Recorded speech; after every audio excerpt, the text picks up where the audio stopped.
والأبصار والأفئدة قليلا ما تشكرون أشهد أن لا إله إلا الله وحده لا شريك له وأشهد أن سيدنا محمدا عبده ورسوله بلغ الرسالة وأدى الأمانة ونصح للأمة اللهم صل وسلم وبارك على سيدنا محمد خاتم الأنبياء والمرسلين وعلى آله وصحبه أجمعين أما بعد فيا عباد الله اتقوا الله حق تقاته ولا تموتن إلا وأنتم مسلمون. Sidang Jumaat yang dirahmati Allah, saya berpesan kepada diri saya dan menyeru kepada sidang Jumaat yang dikasihi sekalian, marilah sama-sama kita meningkatkan ketakwaan kita kepada Allah dengan mengerjakan segala perintahnya serta menjauhi segala larangannya. Mudah-mudahan Allah Subhanahu wa taala memberkati kehidupan ini dengan nikmat, taufik dan hidayah yang berpanjangan serta beroleh kejayaan as-sa'adah di dunia dan di akhirat. Sempena sambutan Hari Orang Kurang Upaya sedunia yang diadakan pada 3 Disember pada setiap tahun, mimbar pada hari ini membincangkan khutbah yang bertajuk Kau Insan Istimewa. Sidang Jumaat yang dirahmati Allah, isu berkaitan orang kelainan upaya atau OKU pernah menjadi perhatian masyarakat. Kisah pengabaian golongan ini juga pernah menjadi viral dan perbincangan hangat di media massa dan cyber. Apa yang menyedihkan, timbul banyak persepsi negatif masyarakat sehingga menyumbang kepada diskriminasi terhadap OKU dari pelbagai aspek termasuk pendidikan, pekerjaan dan kualiti hidup, sedangkan mereka juga mempunyai hak untuk hidup sebagaimana insan normal yang lain dan mereka mempunyai harga diri dan maruah. Menurut Akta Orang Kurang Upaya 2008, Akta 685, orang kelainan upaya sebagai mereka yang mempunyai kekurangan jangka panjang fizikal, mental, intelektual atau diri yang mana terdapat halangan apabila berinteraksi dengan mereka atau boleh menyekat penyertaan penuh mereka secara normal dalam masyarakat atau sesuatu komuniti. Mereka terbahagi kepada beberapa kategori yang dikenal pasti mengikut kekurangan yang dialami seperti masalah cacat anggota, pendengaran, penglihatan, perkembangan mental, pembelajaran, autisme, bisu dan sebagainya. Mimbar berpendapat bahawa kelainan upaya ini boleh terjadi kepada golongan kanak-kanak dan dewasa yang mengalami kecacatan fizikal atau mental disebabkan oleh kemalangan atau sejak lahir. Berdasarkan kategori ini, Jabatan Kebajikan Masyarakat melaporkan bahawa masalah pembelajaran merupakan bilangan tertinggi yang didaftarkan pada sejak tahun 2012, iaitu seramai 165,281 orang, diikuti fizikal 148,461, pendengaran 53,357, penglihatan 40,510, pelbagai 20,673, perkembangan mental 14,990 dan pertuturan 1,734. Terbaru, melalui World Health Organization melalui Bank Negara Malaysia pada 2014 pula melaporkan bahawa daripada 29.7 juta rakyat Malaysia, lebih 4.4 juta adalah merupakan golongan OKU. Tetapi malangnya yang berdaftar hanyalah 506,228 orang. Realitinya golongan ini amat memerlukan perhatian dan bantuan daripada pelbagai pihak dalam melestarikan hak mereka. Sidang Jumaat yang dirahmati Allah, walaupun mereka diuji dengan kekurangan fizikal, Islam tetap memberi kedudukan yang istimewa kepada mereka. Lihatlah bagaimana dalam satu peristiwa Allah Subhanahu wa taala mendidik Rasulullah sallallahu alaihi wasallam dengan menegur layanan baginda terhadap seorang sahabat yang buta bernama Abdullah bin Ummi Maktum. ketika baginda sibuk berbincang dengan pembesar Quraisy, Ubay bin Khalaf, di mana Imam Ibn Katsir menjelaskan bahawa inilah asbab an-nuzul, sebab turun surah Abasa, yang menjadikan baginda Rasulullah sallallahu alaihi wasallam selalu mengambil berat akan keadaan Ummi Maktum dan orang yang seumpamanya. Begitu juga dengan kisah Julaibib radhiyallahu anhu. Beliau seorang pemuda yang cacat dan tidak tampan serta tidak apa yang boleh dibanggakan. Hidupnya digulumangi penderitaan dan penghinaan oleh masyarakat, menyebabkan sentiasa disisih dan dijadikan bahan lawak jenaka, serta menjadikan seorang yang selalu rasa rendah diri. Namun dengan adanya Rasulullah sallallahu alaihi wasallam, semangat dan tujuan hidupnya menjadi ceria dan boleh melupakan kekurangannya. Beliau rajin berzikir dan tidak pernah tertinggal untuk berada dalam saf pertama salat berjamaah, malah sentiasa menyertai peperangan besar bersama Rasulullah sallallahu alaihi wasallam. Satu hari baginda Rasulullah SAW ingin menikahkannya dengan anak gadis seorang bangsawan Ansar. Walaupun pada awalnya mendapat pelbagai alasan, tetapi akhirnya mereka berjaya dinikahkan juga. Selama beberapa hari, Julaibib menyertai Rasulullah SAW ke medan perang dan gugur sebagai syahid.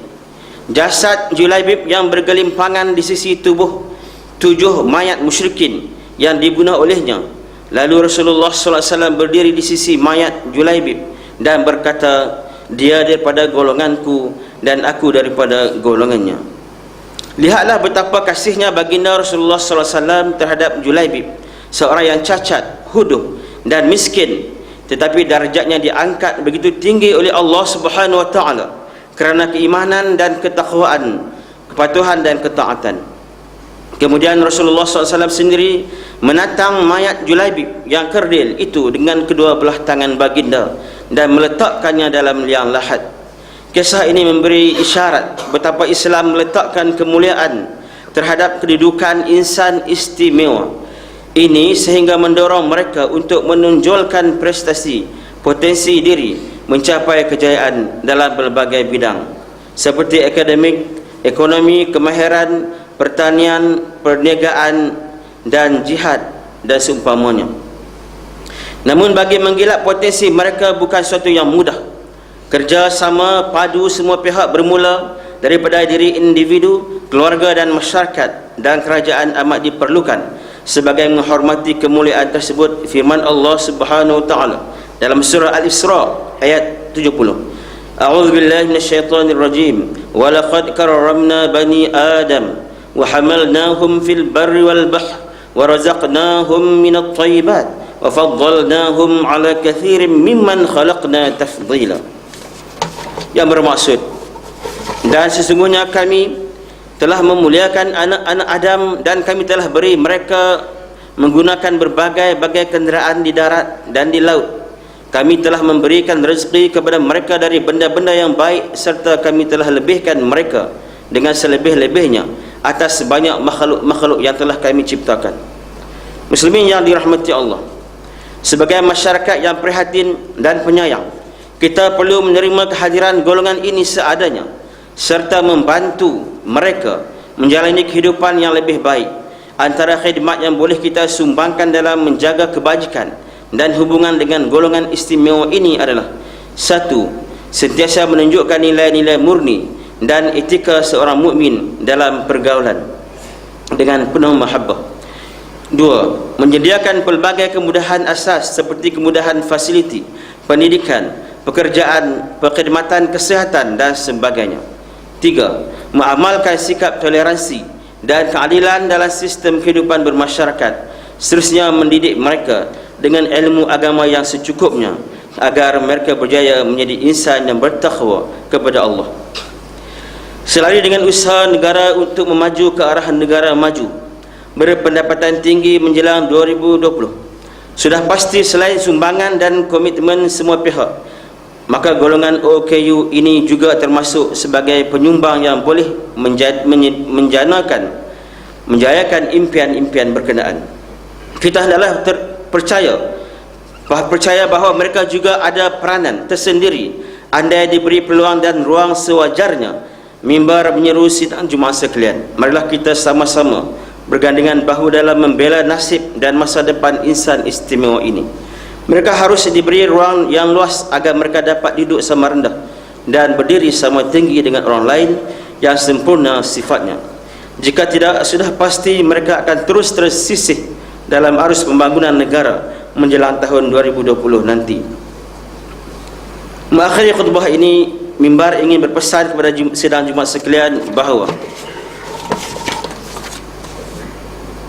pertama, Allah Subhanahu Wa Taala telah mencipta manusia dengan sebaik-baik kejadian, dan Allah Maha Bijak, Maha Mengetahui dan Maha Adil dalam setiap perancangannya. Kedua, kita hendaklah bersyukur dengan segala kurniaan Allah Subhanahu Wa Taala, tidak kira kecil atau besar, kurang atau lebih, bahawa setiap kurniaan Allah Subhanahu Wa Taala itu ada hikmah di sebaliknya untuk menjadikan kita dekat atau jauh dari Allah Subhanahu Wa Taala. Ketiga, kelainan upaya bukanlah penghalang dalam mencapai kejayaan, kerana Allah Subhanahu Wa Taala telah menetapkan rezeki masing-masing.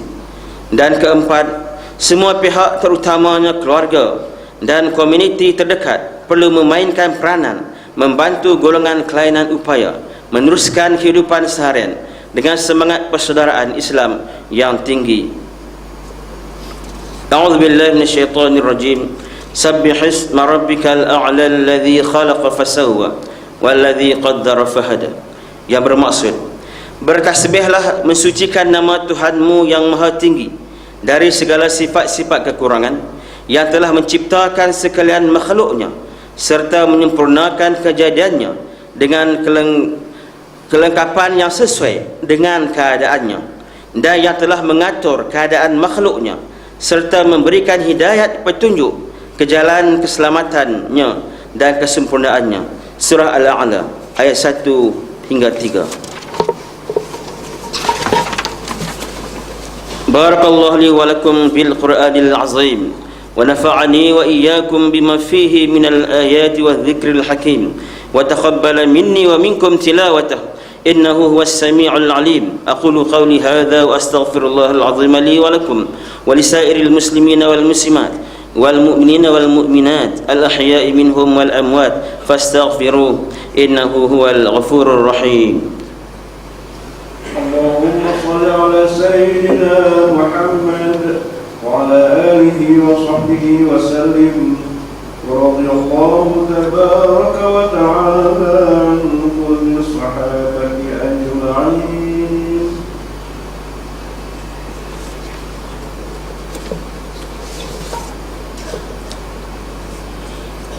الحمد لله الذي جعلنا من المسلمين ورزقنا من الطيبات. أشهد أن لا إله إلا الله وحده لا شريك له وأشهد أن محمدا عبده ورسوله. اللهم صل وسلم وبارك على سيدنا محمد وعلى آله وصحبه ومن تبعهم بإحسان إلى يوم الدين. أما بعد فيا عباد الله اتقوا الله فقد فاز المتقون. Sidang Jumaat yang dirahmati Allah Subhanahu Wa Taala, mimbar Jumaat sekali lagi berpesan bahawa Islam mengajar umatnya supaya bersikap sederhana dalam segala amalan dan tindakan, penuh dengan kasih sayang. Pada masa yang sama, umat Islam diseru supaya menjauhi sebarang bentuk perbuatan ekstrim yang kesannya akan menjejaskan keharmonian, perpaduan, keselamatan umat dan negara. Tindakan ekstrim juga boleh memberikan tanggapan negatif terhadap kesucian dan kemuliaan agama Islam.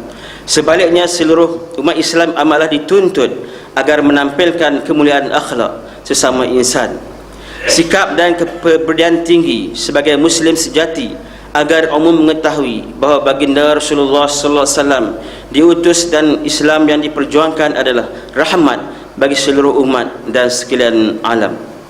Innallaha wa malaikatahu yusalluna 'alan nabi ya ayyuhalladzina amanu sallu 'alaihi wa sallimu taslima.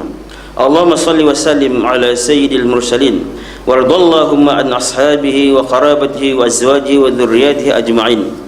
Allahumma ighfir lil muslimina wal muslimat wal mu'minina wal mu'minat الأحياء منهم والأموات إنك سميع قريب مجيب الدعوات ويا قاضي الحاجات اللهم إنا نسألك ونتوسل إليك بنبيك الأمين ونسألك بأسمائك الحسنى وصفاتك العظمى أن تحفظ بعين عنايتك الربانية بحفظ وقايتك الصمدانية جلال ملكنا المعظم السلطان عبد الحليم معظم شاه ابن المرحوم السلطان بليشة اللهم أديم العون والهداية والتوفيق والصحة والسلامة منك لكل أعضاء السلطان في أمن وصلاح وعافية بمنك وكرمك يا ذا الجلال والإكرام اللهم أطل عمرهم مصلحين للموظفين والرعية والبلاد بلغ مقصدهم لطرق الهدى والرشاد ربنا عليك توكلنا وإليك أنبنا وإليك المصير ربنا هب لنا من أزواجنا وذرياتنا قرة أعين واجعلنا للمتقين إماما ربنا آتنا في الدنيا حسنة وفي الآخرة حسنة وقنا عذاب النار عباد الله إن الله يأمر بالعدل والإحسان وإيتاء ذي القربى وينهى عن الفحشاء والمنكر والبغي يعظكم لعلكم تذكرون فاذكروا الله العظيم يذكركم واشكروه على نعمه يزدكم واسألوه من فضله يعطكم ولذكر الله أكبر والله يعلم ما تصنعون أقيموا الصلاة